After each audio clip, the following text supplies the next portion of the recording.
Well, hello everyone, and welcome back to the Pink Flame of Liberty. I am so sorry I was absent last week, and it was a repeat. I did fall ill and just couldn't record the show, but here I am again, recording in the wee hours of the morning before this goes out, so I am sure the producer's not going to be happy with me getting these late files. There's no rest for the wicked lately. So this is going to be a continuation of the last episode, basically, where we were dealing with the conversation that was on Reason Magazine's YouTube channel between, I believe his name was Zach, and Dave Smith of Part of the Problem, discussing the idea of the quote-unquote national divorce and whether this is something libertarians should be promoting, encouraging, and specifically whether the National Libertarian Party should be promoting or advocating this sort of idea. And what was also entangled in this whole conversation was the idea of Rothbard's button. That will come up again, but I do highly recommend, if you can, listening to that other episode to catch yourself up. You can find it at my YouTube channel at youtube.com/Pink Flame of Liberty. And of course, I would love for you to go there and become a subscriber. But without further ado, let's continue where we left off in discussing this discussion. And so I'm just trying to imagine this world where California and Texas and Alabama don't have to abide by the First, Second, Fourth Amendments. Their police can do whatever they want without respecting your rights at all, much less telling you what your rights are. A smaller government, I don't think is inherently more libertarian. I don't think that necessarily follows, especially. Okay, we're going to stop here for 1 second because I do think some definitions are in order. The words or the phrase small government is quite equivocal. What do you mean by that? Do you mean small as in it's a government that is just in charge of a smaller geographical area? Or do you mean small like limited government, small like their powers are limited?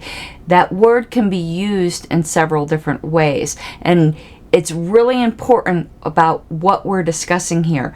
Because yes, limiting government in the sense of it's the same big, like in power government, but just over a smaller geographical area. No, that doesn't necessarily lead to more freedom. Neither does it mean that a government which is limited in scope, but is just in charge over a larger geographical area is somehow can't be free. But what I would say is that both things, I think a limited geographical area, if we're going to have government to begin with, which is not something that I grant, and small as in limited scope, are necessary conditions for freedom. But he's correct that they're not sufficient in and of themselves. Absolutely. When you're talking about governments the size of state governments in the United States, these are. So here we do learn that he is in fact referring to a geographical area. So I do think there's a little bit of covering one's tracks here, a little bit of unintentional bait switching. I'm not claiming any kind of bad faith, but I think with the advocates of people who are advocates of the quote-unquote national divorce are talking about is localization. That localization itself, even if it's still big, relatively speaking, because you can always go smaller, can't you? That's what she said. No, you can always resolve down to the individual. So even if you go from the size of a huge country and in size. This case, we're not even talking about scope yet. We're just talking about geographical territory, down to the size of, say, California. That's still a great deal smaller. But even if you said down to the size of, what's a small state, Delaware, that's still really big compared to down to the size of an individual. So you have to have a point of reference as to whether something is smaller, and the point of reference is the ginormous territory that allegedly there is this one ring to rule them all over right now. Tiny townships. I mean, California is the size of a small country. Or Texas, sure. Yeah. So the argument is a pushing the panic button argument, an argument from uncertainty, an argument from fear. But as I've said when it came to the COVID regime, my rights are not dependent upon your fear, and your fear does not nullify the statements in the Declaration of Independence that government is by consent of the governed, and that it is the right of the people to establish new forms of governments or abolish forms of governments as might seem best to them to protect their liberty. They don't have an obligation to make you less fearful. And this uncertainty principle that, well, we don't know what comes after this. We don't know if this will actually lead to more liberty. That could easily be spoken by, and probably was, if I know my history correctly, by good loyalists back at the time of the American Revolution. If we are going to talk about rights, though, it's almost like a George Bush argument that, well, we have to violate rights to save rights. We have to violate the free market to save the free market. I firmly believe, though I know people disagree, that if we allegedly have this quote-unquote federal system, that there is a right to secession. To argue against secession because it would undermine the federal system is saying by following the federal system, you are undermining the federal system. It is recursive to the absolute maximum. Is there a right to this or not? Is this a freedom or not? That is actually the ultimate question. But speaking of freedom, what a segue into a sponsorship. I would like to talk to you about my friend Daniel Lutz, who is running for House District 49. Costs are going up, government spending is going up, and freedom and opportunities seem to be stagnating. Time and again, our governments at every level have had to learn the lesson that everyday Americans know all too well. The bill comes due. The chickens come home to roost, as it is said. The more out of control government spending gets, the harder it becomes to rein in. Send Daniel Lutz to Denver, and he will work to bring our spending under control.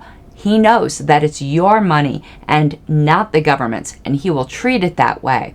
You can find out more at DanielLutz449.org. And the way you would get there, because, there's some spelling variations here. So it's Lutz, L-U-T-Z, then spell out the word for, F-O-R, then the numbers 49.org. This was paid for by the committee to elect Daniel Lutz to House District 49. And thank you so much, Daniel, for being a sponsor of this show. And go get him. Go get him. I don't think those concerns are unfounded, and I think that certainly if we were to the point where we're actually getting into logistically how this would work for states to secede, it would really have to be done the right way and not the wrong way. And that is stating the obvious to me. Obviously, as libertarians, we don't believe in coercive violence. We don't believe in that. So obviously, we want a peaceful means. But the system we're under now is inherently coercion. So, you can't argue, and I'm not saying Dave's making this argument, and I'm not even saying Zach is explicitly making this argument, but he is implicitly making it, is because I'm concerned, and it is a legitimate concern. everyone needs to stay under the coercion they're on now, because I'm scared there would be more coercion later. Well, that's not a right you have. That's not a decision you can make for everybody. We know what we have now, and he seems to be arguing that, well, I'm comfortable at least with the devil I know now, and there could be a future devil that would be worse, but it could be better. And again, true loyalists spoke that way back at the time of the Revolutionary War. The idea that these states would be told you don't have to follow the First Amendment or the Second Amendment or something like that. I mean, I just think that, look, even taking the again, it always could be worse, I suppose. So we don't have Mao Zedong as the president of the United States, thank God. But you need to look at something like the Second Amendment. I mean, we have people right now sitting in cages for 30, 40 years for the crime of owning a gun or bringing a gun across state lines. Exactly. Those very things you fear are already happening now. Having it written on paper isn't really protecting our rights. It's giving us the illusion that it is.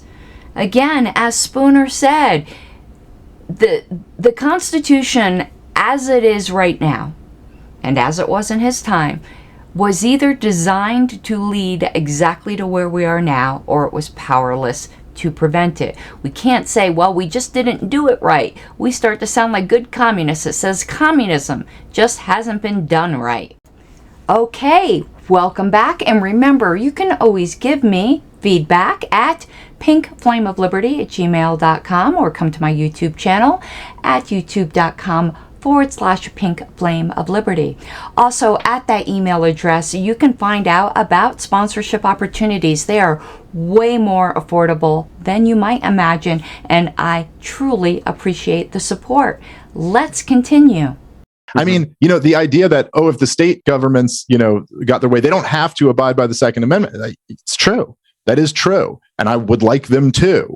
But we also don't really have to abide by that right now. And even when the Supreme Court reaches one decision, I don't know, the Second Amendment's pretty clear. And what are they saying now? They're like, well, maybe when you apply for a concealed carry permit in New York, you don't have to show a special cause or reason, but you still have to apply to get permission from the state government in order to go do it.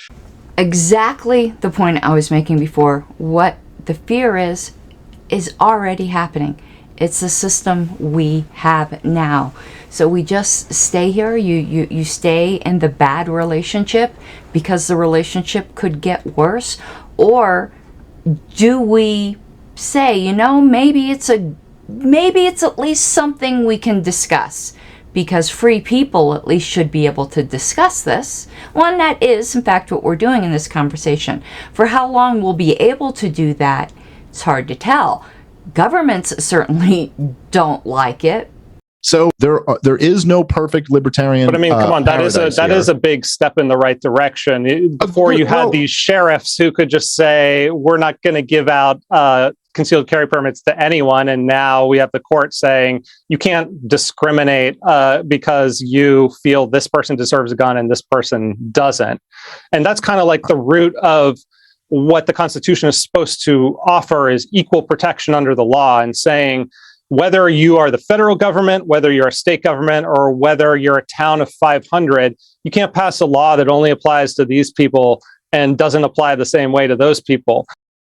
Yes, absolutely, in theory, but the fact that they got away with it for so long shows that it was ineffective to do that. So now the pendulum has swung back, but it's already been proven that it can go back the other direction. This isn't the protection you think it is. And obviously, I think people have, now that we've moved into this recognition, if you just look along the progress of human history, it used to be that nobody even batted an eye at slavery. Slavery was the norm for the majority of human history. And now, even though it still does exist in some areas, it's not completely gone the way people think. it is generally considered unthinkable. Not having a statement of rights. We have become now, at least in this country, a people who are, at least to some extent, as he said, fiercely protective of our rights. It does not make much logical sense or probability that the chances are, if we devolved into, and I don't mean devolved as in, because that seems to have a inherently negative term. I mean, if we resolved into, smaller territorial units, that there wouldn't be some kind of universal statement that this is our basic understanding of rights. And that might be more powerful and more effective to actually securing them, because we've seen what we've had now, even though it is definitely better than being under old King George, hasn't lived up to the hopes. So learn from the mistakes. If we have a national divorce, that's all out the window, and states can do whatever they want. They can discriminate however they want. We see tiny despots all around the world. We just got out of Afghanistan, and now it's governed by the Taliban, who's not some super powerful government, but they're extremely repressive, and we've got fundamentalist groups here in America. It's not totally outrageous to think that with no constraints whatsoever that we would see these very disturbing, unlibertarian, oppressive societies emerge. Yes, absolutely, it could happen. And the converse could as well. That's not a reason to deny people their rights if this is something that they wish to do. And to ask whether or not we should be promoting it, I don't know. And I'm saying I don't know facetiously. I promote people exercising their rights. The discussion needs to be had. People can accept or reject, and I think it will be a mishmash. And then know, though, in this case, how do I word this? Some people will be in favor of it and some people won't. But the people who are not in favor of it shouldn't be able to keep the people who are, together in a shotgun marriage. That destroys the very idea that we're in some kind of voluntary relationship. Could things get worse? Of course, they could get worse in the system that we have now. And it's much more difficult. The argument for localization is that it's much more difficult to deal with a tyrant far away than it is to deal with one closer, and with one that has power over less people. Now, that obviously, it's not absolute. It is not, as I said, a sufficient condition for ultimate human liberty. But I do think it is a necessary one. And as he said, if we have this quote-unquote national divorce, he assumes it would resolve into states. I think it would actually probably resolve into something even smaller. But he goes, well, then these rights are out the window. No, perhaps the potential for it is to be. But as I've said, I don't think we would tolerate it. I don't think it would last for long. But right now, we are telling ourselves this great fiction that because we have this document, our rights are being protected. It is the emperor has no clothes. And now people are starting to say, well, maybe the guy is naked. And maybe we need to start looking at some clothes. I guess, again, I don't disagree with you. It's just from my perspective, I think we have like an extremist fundamentalist group in charge right now. Like, I think that's basically what we're living under. And in terms of discriminating under the law, talk to some unvaccinated people, depending on where they've lived, about how they've been discriminated against under the law for the crime of not consuming a pharmaceutical product, which, by the way, does not at all work the way they told us it worked when they were selling it to us. So again, it's like, look, the truth is that right now, if we had states seceding, you would probably have, I think, reasonable hypothesis to say is you would have much greater liberties in some areas, in particular things, and probably much less in others.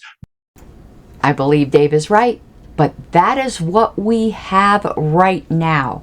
We have the illusion of these universal rights.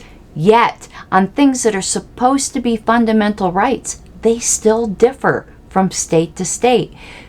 The fact that there are different rights when it comes to guns from state to state shows we already have done this, but in the worst possible way, by telling ourselves we haven't, that we all have the same rights. But the fact is, depending upon what state you live in, with rights that are allegedly secured by the Constitution, they are different. And yes, the COVID regime is such a good example of that.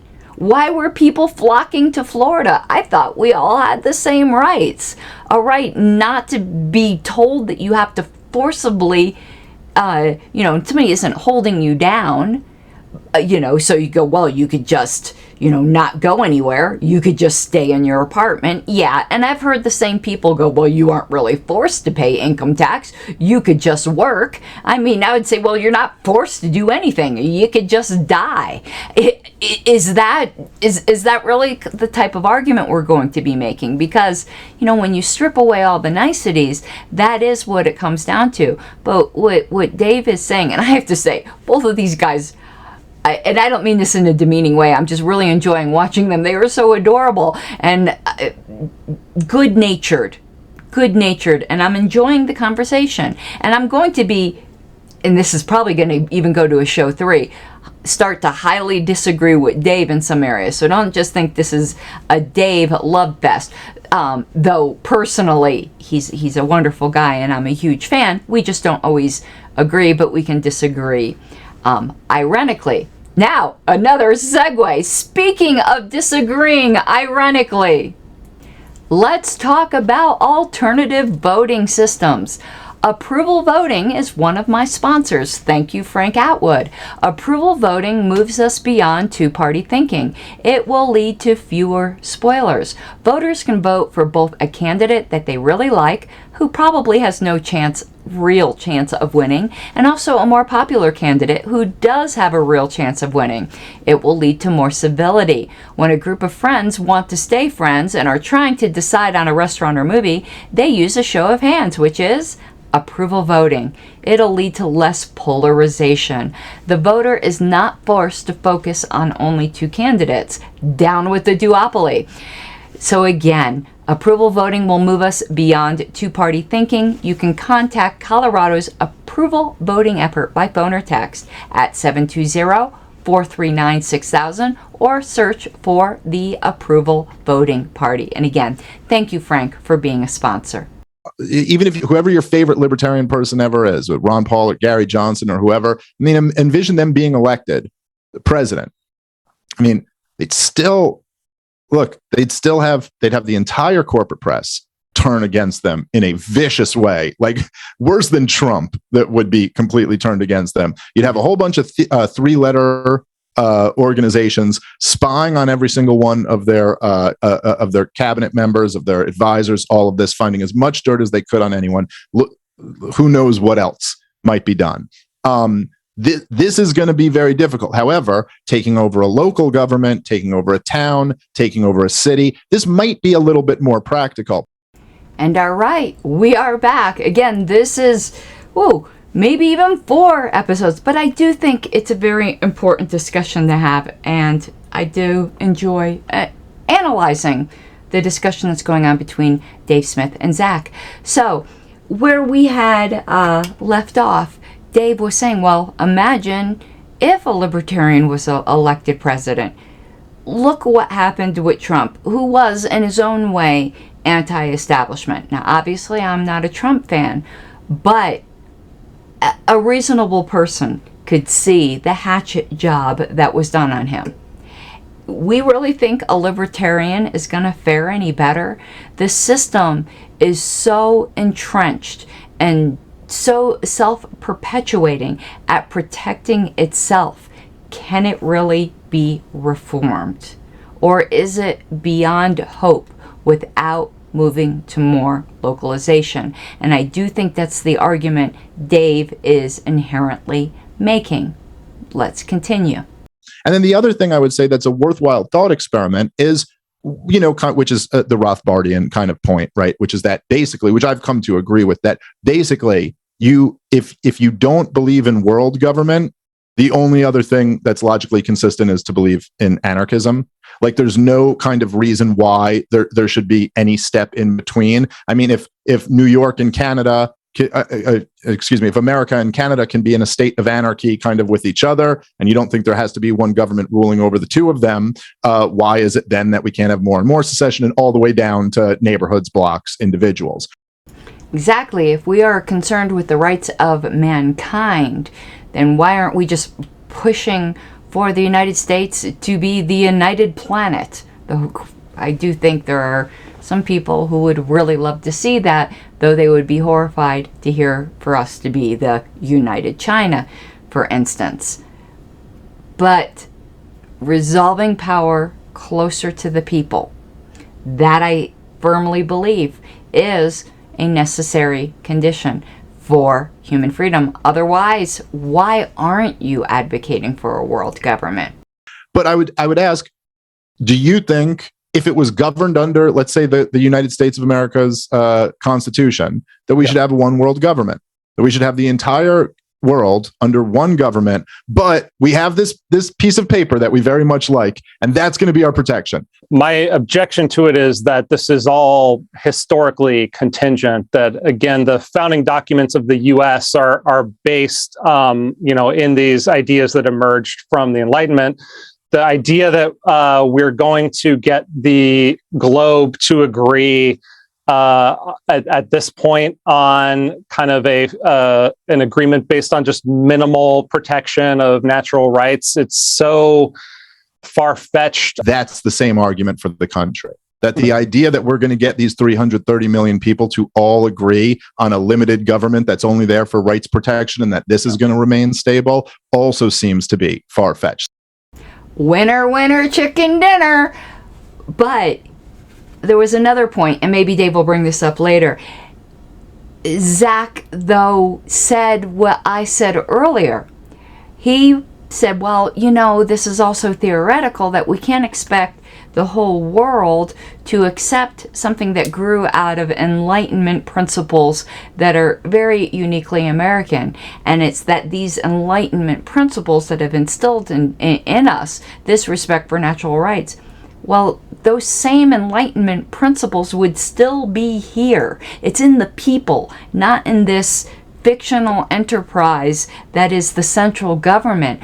Why would you then have this super fear that resolving things more locally all of a sudden is going to lead to this abandonment of Enlightenment principles, when you're already arguing they're accepted here because this is the context, the soil from, it's rich soil for those ideas. Why wouldn't it still be rich soil with just more local control?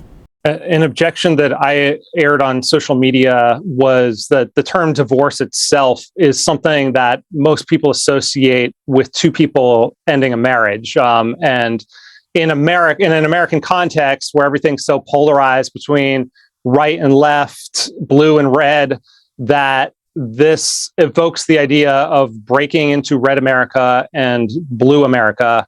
I mean, this is an idea that's being pushed by people like Marjorie Taylor Greene. It doesn't seem like an improvement from a libertarian perspective to just be pushing this message, specifically the term divorce and what it connotes. What am I missing there? Well, I mean, I think that's a fair criticism. I mean, yeah, sometimes these terms are not perfect. I think that the term secession is not great either, because what everyone thinks of with that is not, they don't think of the Declaration of Independence, they think of the Confederacy. Right. So I don't know, maybe there is a better term for it. Maybe like independence or something like that. Maybe is a better term. That's a fair point. But now I think we are getting into a bit of pedantry, and obviously words are important. But can we get to the concepts behind the words? Can we get to what people actually mean? And just because people we don't like are using words doesn't mean that we can't redeem them. And using entirely different words then doesn't capitalize on the cultural zeitgeist. And here's a reality. If things were to get more local, we spring from the Enlightenment, we're at least having at least two different choices. So let's just say things resolved into a red areas and blue areas. Well, there are differences between red and blue, and they would then start to say, well, but I think this differently and this differently, and that's how it happens. It's very, very easy to just go, yeah, but this, yeah, but this. I would say, yeah, but look at what's going on now. This is unsustainable. Look, the goal for us should always be more liberty. And the truth is that I personally believe that in the same way that I think that the 13 colonies had a right to declare their independence from the British Empire, I think that people have a right to declare their independence from a government that they believe has become tyrannical. Absolutely. I like that he keeps steering the conversation to rights. And I understand the fear. I share the same fear. But freedom, like Aslan, is not a tame lion. There are no guarantees, and there are chances to take. You can live in your comfortable bondage, or you can risk for freedom. But that is choices that everyone has the individual right to make, and our fear cannot bind them. What's the quote that's attributed at least to Benjamin Franklin, that those who would exchange safety for freedom will get neither and deserve neither. Actually, I think I had that backwards, but you know the quote that I mean. Basically, yeah, if you'll give up your freedom for security. Yeah, I had it backwards, but you got what I was talking about. I think you picked up what I was throwing down. I would agree with you in principle that right exists, but the issue for me is that there are a lot of libertarians, and the Libertarian Party itself pushing this national divorce message out there. I think we both want to see the Libertarian Party grow in prominence and influence. Is this the kind of message that we want people to be associating with libertarians, that we want to see a national divorce and whatever might come after that? Because it does bring to mind the 19th century, the last time that we tried a national divorce, violence, civil war. There's just landmines everywhere. And I worry that there's not enough care in how people talk about it. But you have to talk about it in order to work out these solutions. But basically he's asking, is the message of ultimate freedom of the individual the right thing we want the individualist party to be associated with? Yes. Yes, it is. I'll answer that quite simply. And those who don't want that can band together and have the bigger government that they want. But you can't force those of us who don't into that.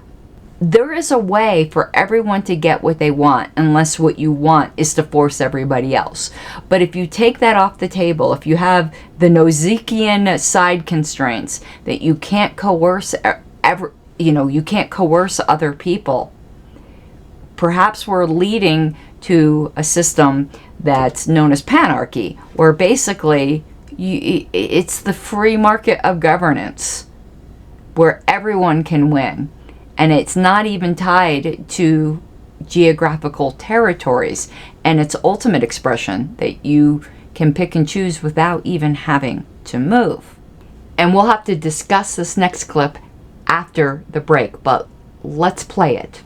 I think there's a strong argument that we should be careful in the way that we talk about it. And I think that at least every time I ever talk about it, I'm always very clear to be like, the goal here is peace. which I see peace and libertarianism as indistinguishable. I think as synonymous. I think that's essentially what libertarianism is the philosophy of peace.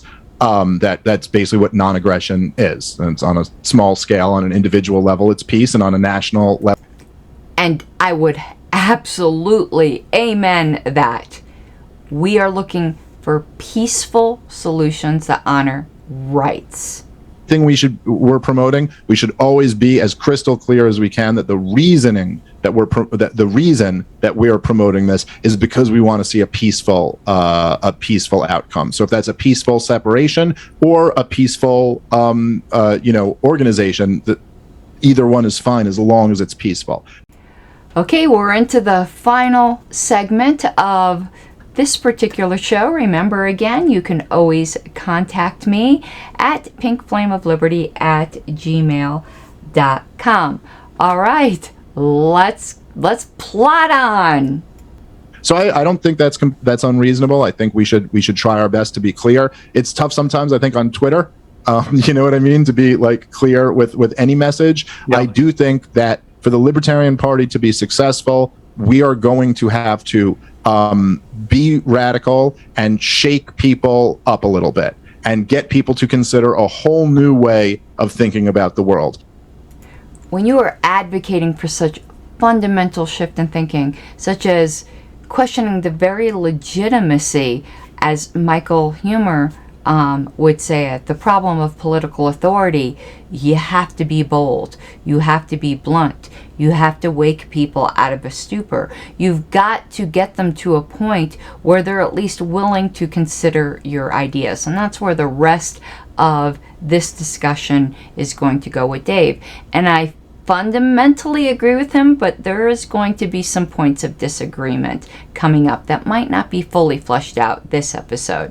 And almost everybody who has been very successful at introducing libertarianism to people and getting them to convert, or whatever you want to call it, at creating more libertarians, it's always the people who are really they're the radicals. It's always like Ayn Rand or, Harry Brown or Ron Paul or these people, even Milton Friedman, who did a very good job at this. It was never his more moderate positions.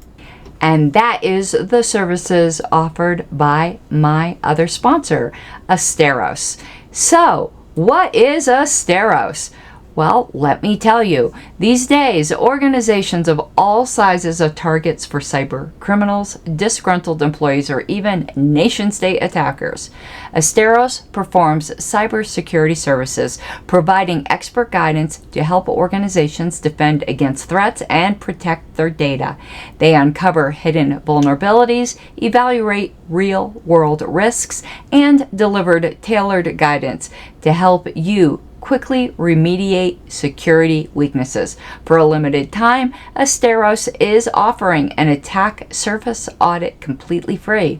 Let Asteros discover potential entry points to your network and how susceptible your company or organization is to cyber attacks. To learn more and to take advantage of this essential offer, go to asteros.com/free, and let me spell Asteros for you, because it is ASTEROS.com/free. Thank you, Zach and Asteros, for your sponsorship. People. Milton Friedman didn't convert people by saying that, he thought the Federal Reserve really should have, had easier monetary policy in 1929 or something like that. He did it with free to choose. He did it with this radical vision of being a completely different way to live than what we're currently under. And so I'm not against the Libertarian Party kind of using bombastic language to try to snap people into a different way of thinking about the world. That is the type of messaging that I believe is pragmatic, even though it is radical. But let's go to the next clip. I would say that another way that libertarians have succeeded is by being pragmatic and persuading people to implement more libertarian policies, which maybe people don't accept because they accept the libertarian philosophy wholesale, but because just this one idea like giving people school choice sounds good, and then when the policy works, they want to expand it and they're open to hearing more ideas along this line. Is there a role for both of these in the vision of libertarianism that you see moving forward? Okay, I always think there's a bait and switch here because, when you're dealing like with a set, the larger idea can allow for the lesser idea, but the lesser can't allow for the larger. And generally, when this question is asked, and I don't even think most people, I don't think there's any bad faith, is what I'm trying to say, is when you go, well, isn't there room for both? Yeah, it's just like saying in a true panarchy, a true libertarian panarchy, you can have your little communist area if that's what you all agree to. But in strict, if everything was in this big communism, you couldn't have then freedom because one is more widely encompassing than the other. So when he says there's a room for both, under the radical idea, of course, we're not going to tell you how you can message, and we certainly aren't going to turn down any steps towards freedom. But when your paradigm is the way you have to go about it is to advocate for these small changes, it is you that don't have room for both. And this really weird shifting of burden of proof, and I do think it's a semantical, and I don't like to use the word game because it implies intent, and I'm not, is something that my eyes have become more and more open to. But yes, as a fellow radical, there is room for both. I do not tell people how to liberty. If that is the type of messaging, the type of advocacy, that's where your talents and your passions lie, you do you, boo-boo, which I think should be the unofficial slogan of the Libertarian Party. But don't try to stop those of us who don't think that's the most effective way. But the fact is, if you get these small changes, we'll take it, because that is what radicalism is. And again, me particularly as a no particular orderist, I will take freedom wherever, however, and in whatever direction, even if it's not the thing that I would put as the first priority. If that's the thing that's doable now, I'll take it. But, I also think there's a naivete here. Well, if you give people a solution that libertarians would like and they see it works without accepting the fundamental premise, what makes you think they will start to want to look at other solutions if you haven't explained to them and you haven't argued for them the why, only the consequences? Now, I'm not a consequentialist. However, I do think consequentialist arguments are important, but they have to be paired with rights-based ones, with ones that are do this because it's the right thing to do and it works, not just do this because it works. Because works, again, can also be pretty subjective. The one thing that shouldn't be, or at least should be to the least extent possible, is our basic rights. And you have those rights whether or not they work for another person or not. Oh yeah, I completely agree, and so I've been saying this for a long time, since before the Reno Reset and all this stuff, that there's kind of this split sometimes in libertarians where they say it's either like the radicals or the pragmatists, and I think there's a real strong case for pragmatic radicalism, and I think that in the Libertarian Party in the past, you've kind of had this this divide between really stupid radicalism and really milquetoast, compromised